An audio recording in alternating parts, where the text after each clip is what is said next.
right, now to some road rage, but not that kind. The MTA wants to charge New York Roadrunners $750,000 for closing the Verrazano Bridge during the New York City Marathon. They say it's to make up for lost toll revenue, but as Fox Eye's Kendall Green shows us, Marathon execs say there's still plenty of money coming in.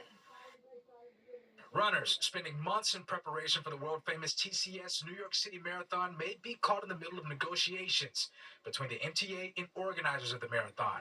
The MTA just demanded $750,000 for money it says it lost during last year's marathon because of the closure of the Verrazano Narrows Bridge. Having the Roadrunners pay a substitute, in lieu of the tolls that the MTA is missing out on, is something that makes sense, and it makes all of New York work well together. If the New York Roadrunners Club, the official organizers of the marathon, don't pay up, limited access to the bridge used along the more than 26-mile race could be a result, which could cut into the estimated 50,000 runners already expected to run in November's race.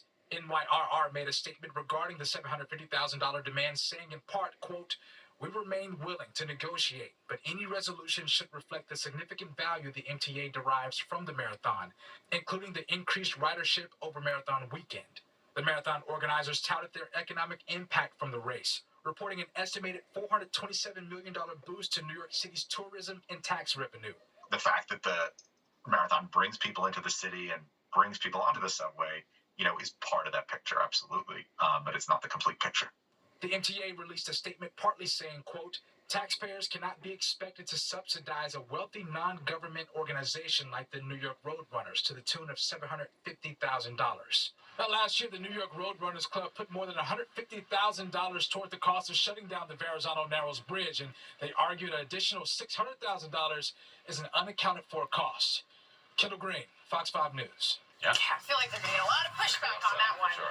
Well, celebrating love on the spectrum. All right, how adults with autism are navigating the challenges of the dating scene and finding their perfect matches. And when are we finally going to take a break from this rain? Nick is back with the 7-day forecast next.